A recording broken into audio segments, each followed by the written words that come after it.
Hola, mi querida comunidad de Silvia Salud Inteligente, ¿cómo están? Viernes a la tarde y aquí nos encontramos a una nueva cita de reflexiones del Shabbat.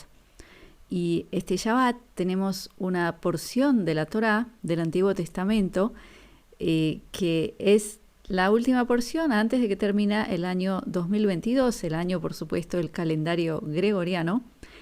Y quizás esta porción nos puede dar algunas conclusiones, ideas, reflexiones para implementar en el año entrante, para que sea mejor, porque todos recientemente solemos decir que el año siguiente sea mejor que el que termina ahora, y tenemos que recordar que para que sea mejor tenemos que hacer algo nosotros, es decir, no es tema de casualidad o de mala suerte, tiene que ver con nuestros actos. Y yo creo que la porción de este Shabbat es muy importante, como todas las porciones, pero en esta se esconden perlas de sabiduría que nos pueden dar mucho para pensar, para abrir este nuevo año. ¿Y de qué hablamos? ¿De qué porción estamos hablando? De la porción llamada Vayegash. Hablamos de Génesis 44, versículo 18. Dice así: Vayegash elav Yehuda, vayomer bi Adonai yedaber na abdecha, dvar beoznei Adonai, ve'al yechar apecha ve'abdecha, ki kamocha que paró. ¿Y qué quiere decir eso? Bueno, vamos a poner esto en contexto. Estamos en Génesis 44, 18 y vamos a recordar la porción anterior. Estábamos hablando de la historia de José y sus hermanos, cuando ya Yosef era el número 2 del faraón. ¿Se acuerdan de la historia de las vacas gordas, las vacas flacas? Es decir, los sueños del faraón que Yosef logra descifrar para entender que estaba por venir una enorme hambruna de 7 años. O sea, primero iban a haber 7 años de mucha abundancia, es decir, vacas gordas, y luego una hambruna de 7 años, eran las vacas flacas. Y gracias a su intuición y a su capacidad de descifrar este sueño y explicarle al faraón lo que estaba por suceder, el faraón mismo lo pone como número 2 de su reino y lo pone a cargo de organizar todo Egipto para poder almacenar alimento durante esos 7 años y luego sobrevivir los 7 años de hambruna de una forma sin sufrimiento, es decir, teniendo ya mucho alimento almacenado. Y así fue. Egipto no solo sobrevive esos 7 años, sino que se enriquece mucho y se transforma en un imperio mucho más grande, porque todos los imperios alrededor, todos los reinos, todos los pueblos de alrededor de Egipto también estaban sufriendo una gran hambruna, y como no sabían que iba a venir, no se habían preparado. Entonces llegaron a Egipto a comprar el alimento que Egipto había almacenado, y cuando se les termina el dinero, tienen que entregar sus tierras. Entonces Egipto se hace mucho más grande, y cuando ya no tienen más que entregar, ni siquiera tierras, se entregan como esclavos.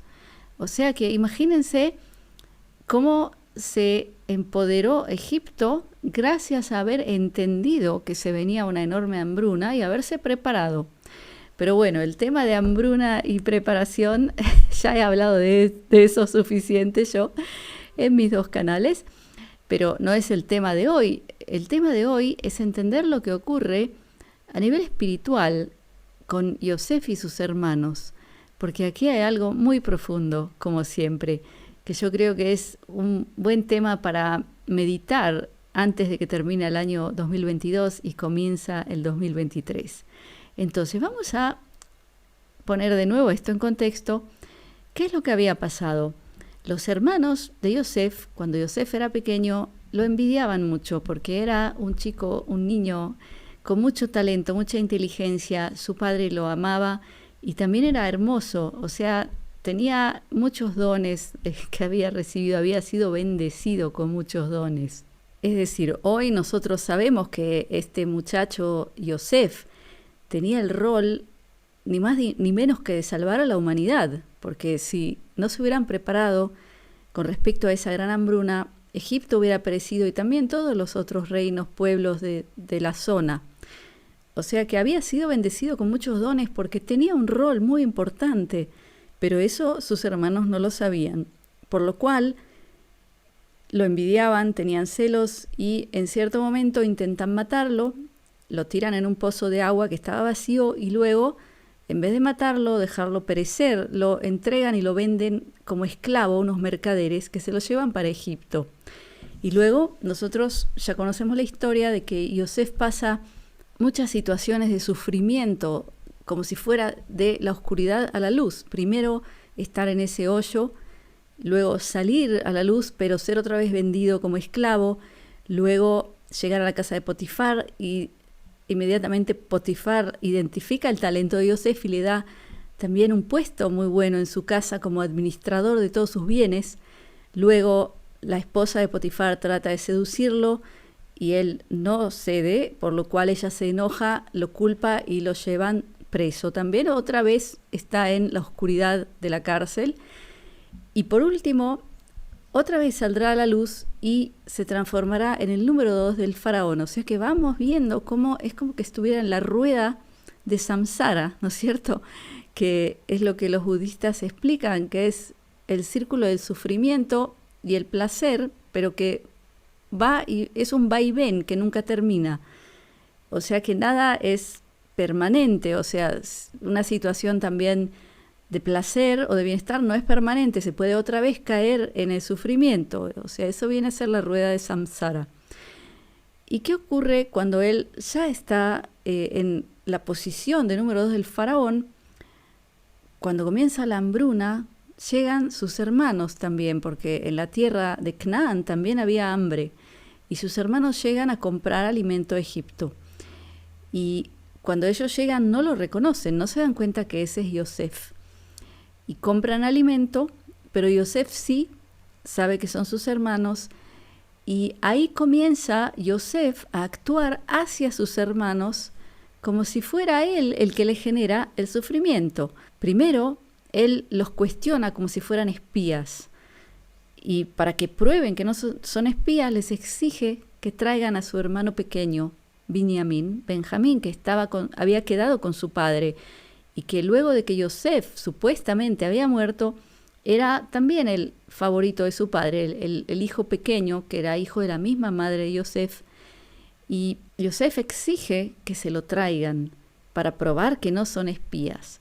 Entonces los pone en una situación muy complicada porque ellos sabían que su padre, que era ya de avanzada edad y había sufrido tanto la pérdida de Yosef, si perdía a este hijo también, Binyamin, ahí quizás iba a ser fatal para él a nivel emocional, por lo cual los hermanos sufrían mucho en esa situación. Entonces, al volver a la tierra de Canaán, otra vez se les acaba luego de un tiempo el alimento y el padre les dice, vayan otra vez a comprar alimento a Egipto. Y ellos le explican que no pueden volver sin Benjamín, porque si no, este hombre, que es el número 2 del faraón, se va a enojar mucho con ellos y podía hasta causarles algún tipo de daño.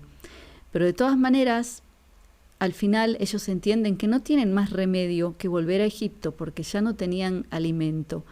Entonces vuelven con Binyamin y otra vez se encuentran con Yosef y todavía no lo identifican como su hermano, pero Yosef otra vez quiere hacerles otro truco para hacerlos sufrir. ¿Qué es lo que hace? Los envía otra vez hacia su padre con sus sacos llenos de comida, pero le dice a su mayordomo que tome la copa preferida de él, su copa de metal, seguramente muy valiosa, y que la ponga dentro del saco de Binyamin, como que si lo hubiera robado. Entonces, cuando ellos salen al camino, los mayordomos de Yosef van detrás y les dicen, esperen, alguien ha robado la copa del Señor, entonces vacíen sus sacos a ver quién es el que lo ha hecho. Y ahí ellos vacían los sacos y de golpe aparece la copa de Yosef en el saco de Binyamin, por lo cual Binyamin tiene que quedar atrapado, quedar preso. Con lo cual los hermanos otra vez empiezan a sentirse mal, a sufrir, porque se dan cuenta que cuando vuelvan a la casa de su padre y cuenten que Binyamin ha quedado preso, eso iba a acabar con el padre.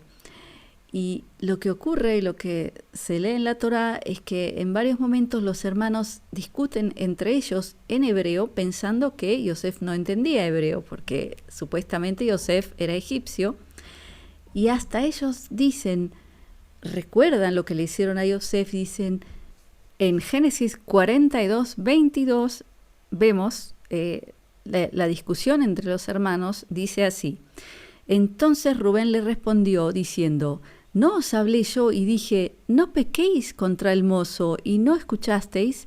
He aquí también su sangre es requerida. O sea, ¿qué es eso de no pequéis contra el mozo? El mozo era Yosef, porque Rubén, en el momento en que los hermanos querían tirarlo al pozo y matarlo y luego lo vendieron, él decía, no lo hagáis. Y ahí Rubén lo recuerda y dicen, su sangre es requerida, porque ellos al fin y al cabo eran hombres de fe, eran hijos de Jacob, creyente en Dios y conocedor de la ley de Dios, y ellos sabían que habían actuado mal. Entonces se acuerdan una y otra vez de lo que había pasado con Yosef y hasta lo hablan en hebreo, y cada vez que eso ocurre Yosef se emociona muchísimo y se va de la sala a llorar porque él, al parecer, conscientemente o no, quería hacerlos reconocer lo que habían hecho. ¿Y cómo comienza la porción Vayegash? Vayegash primero quiere decir y se acercó, es decir, Yuda, el hermano Yuda, se acerca a Yosef y dice así: Vayegash elav Yehuda, vayomar bi Adonai edaber na abdecha dvar beoznei Adonai, ve'al yachar afeja ve'abdeja ki kamoja que paró. ¿Qué quiere decir eso? Se los traduzco a español, al castellano, dice, y se acercó Yehudá a él, Judas, sí, Yehudá, y le dijo, por favor, permite que tu siervo hable a tu oído y no genere esto enojo contra tu siervo, o sea, contra él, porque tú como faraón. Interesante, ¿no es cierto? O sea que lo que se suele entender de esa frase es que Judá reconoce que él es el número 2 del faraón. Pero yo quiero hablarles ahora de esta frase que es potentísima, que dice Komoja que faró. O sea, ¿cómo se dice en hebreo faraón? Se dice paró. Ahí lo vemos escrito. Y tenemos que recordar que para toda la cultura hebrea, paró, faraón, significa, es la representación del mal, del sufrimiento generado a los hebreos durante generaciones, de la transformación de los hebreos en esclavos. Es decir que paró es una palabra muy negativa para la cultura hebrea. Entonces, cuando dice Judá, Kamoja que paró, es como que está diciendo, tú como faraón. O sea que podemos por un lado pensar en la palabra faraón como gobernante, pero también como la representación del mal y el sufrimiento. O sea que lo que Judá está diciendo es, estás actuando tú como generador de sufrimiento. Y la pregunta es ¿por qué? ¿No es cierto? Porque al fin y al cabo, también el nombre Mitzrayim, ¿sí? Que es Egipto, Egipto se dice Mitzrayim, viene de la raíz Tzadik Reish, que quiere decir estrecho, porque en Egipto los hebreos estaban como ahogados en un lugar muy estrecho que generaba mucho sufrimiento, pero también se lo compara como el canal a través del cual sale el bebé a la luz, que es estrecho y ahí es asfixiante, pero al final de ese proceso ocurre un nacimiento. Entonces vemos la ambivalencia de todos estos conceptos, pero lo que vemos aquí es que en un momento es como que Judá, el hermano, se da cuenta de que están dentro de una especie de ciclo que de vaivén de sufrimiento. Vienen a Yosef, que era el número 2 del faraón, que ellos no sabían que era Yosef. Vienen con la intención de comprar alimento, pero tienen que sufrir. Son culpados de ser espías. Vuelven a su padre, luego tienen que traer a su hermano pequeño, hacer sufrir a su padre. Luego aparece como si el hermano pequeño Binyamin fuera ladrón de la copa de Yosef. Y otra vez sufrimiento, porque queda encarcelado y ahora ellos tienen que volver al padre a contarle que su hijo preferido, el hijo pequeño, también quedó encarcelado. Entonces era como otra vez esa rueda de sufrimiento. Y en ese mismo instante Judá se acerca a Yosef. Y ahí comienza la porción que dice Vayegash, o sea, se acercó Judá, porque es como que tiene que poner fin a ese ciclo de sufrimiento, porque él entiende algo. Y en ese momento él empieza a hablar del corazón y a contar sobre su padre, sobre su hermano, que su hermano, uno de los hermanos había muerto, el cual era Yosef, y que qué sufrimiento iba a generar si Binyamin también quedaba preso. Y abre su corazón, pero a la vez los sabios hebreos dicen que en ese momento es como que Judá entiende la responsabilidad de los hechos, de los actos que habían hecho ellos en el pasado. También lo hablaron sobre lo que hicieron con Yosef, entre ellos, cuando lo hablaban en hebreo.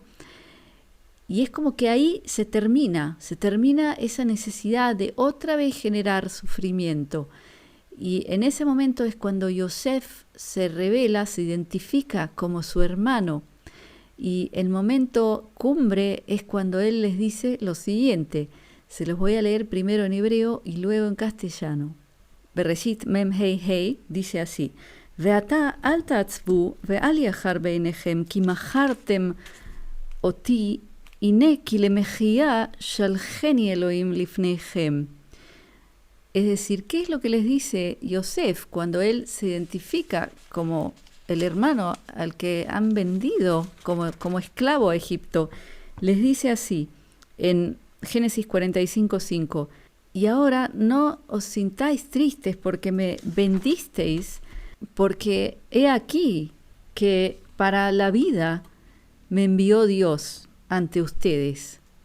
Es decir, ¿qué quiere decir para la vida? Para que salve al mundo conocido.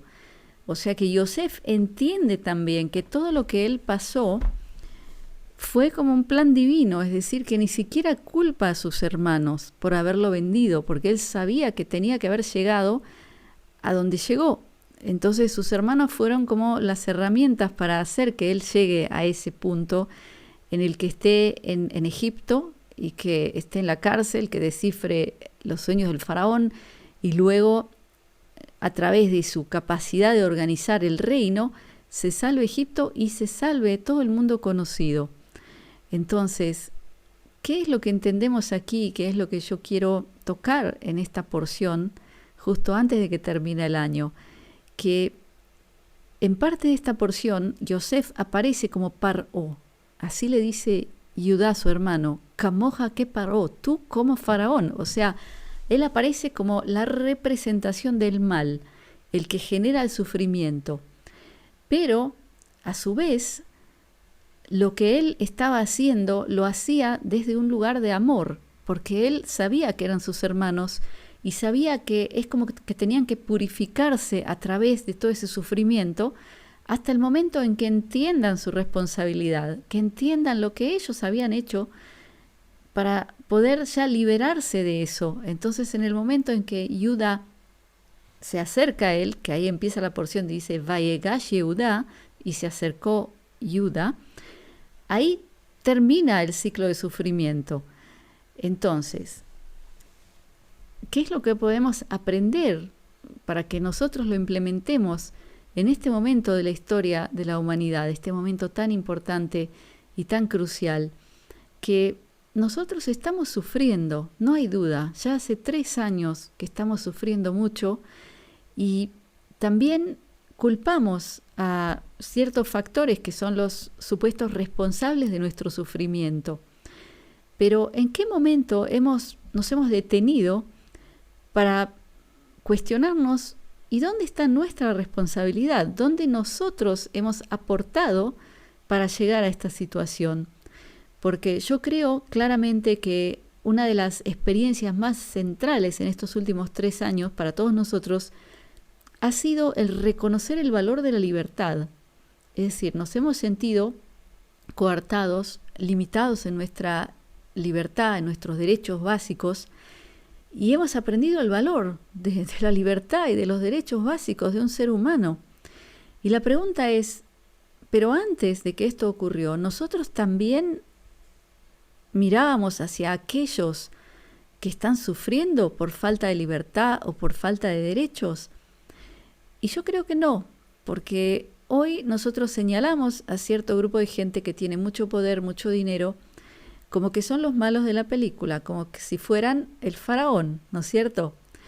Pero nosotros también hemos sido capaces de mirar hacia el otro lado e ignorar el sufrimiento de otros que están, se puede decir, entre comillas, más abajo que nosotros. Porque, por ejemplo, en nuestro bienestar, en el occidente, nosotros adquirimos tantos productos, tantos objetos que ni siquiera necesitamos y no nos cuestionamos quién los hace, quién los produce, de dónde vienen, en qué condiciones están esas personas que están produciendo esos bienes que yo voy a comprar y que yo quiero que sean baratos también. Es decir, que a mí no me importa que los que están produciendo esos bienes quizás estén en una semi-esclavitud y estén ganando poquísimo dinero para que yo pueda disfrutar de mi bienestar y tener esto más barato para poder comprar más cosas, ¿no es cierto?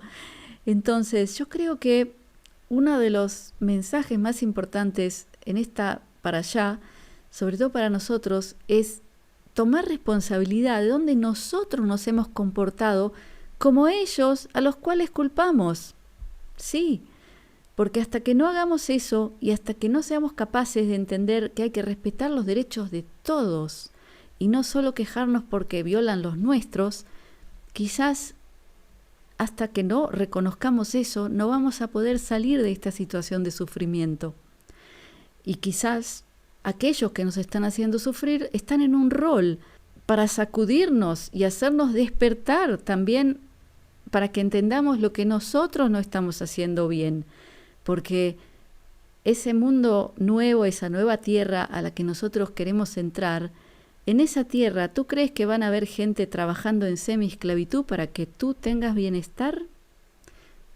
Eso es una pregunta que te dejo abierta para que pienses en este fin de año y para que veamos si seríamos capaces de vivir en un mundo sin que nadie tenga que estar en semi-esclavitud para que nosotros estemos cómodos. Así que eso es todo por hoy, todo lo que quería compartir con ustedes, mi querida comunidad, mi querido canal. Terminamos otro año juntos y les agradezco a todos los presentes, a todos los que me siguen y que me esperan cada Shabbat, y les agradezco cada comentario. Quiero que sepan que me emocionan con cada comentario y todos ustedes me dan una enorme cantidad de cariño que me ayuda a seguir adelante en todo lo que hago en mi vida. Y quiero agradecerles esto y desearles un feliz año nuevo y desearnos a todos que crezcamos espiritualmente para que realmente podamos crear esa nueva tierra donde no haya nadie arriba nuestro haciéndonos sufrir, ni nosotros arriba de nadie haciéndolo sufrir. Entonces, por ahora los dejo con mi bendición, mi brajá, de briut, que es salud, de shalom, que es paz, de ahavá, que es amor, y shefa shel dvarim tovim, que es multiplicidad de cosas buenas. Feliz año a todos. Nos vemos pronto.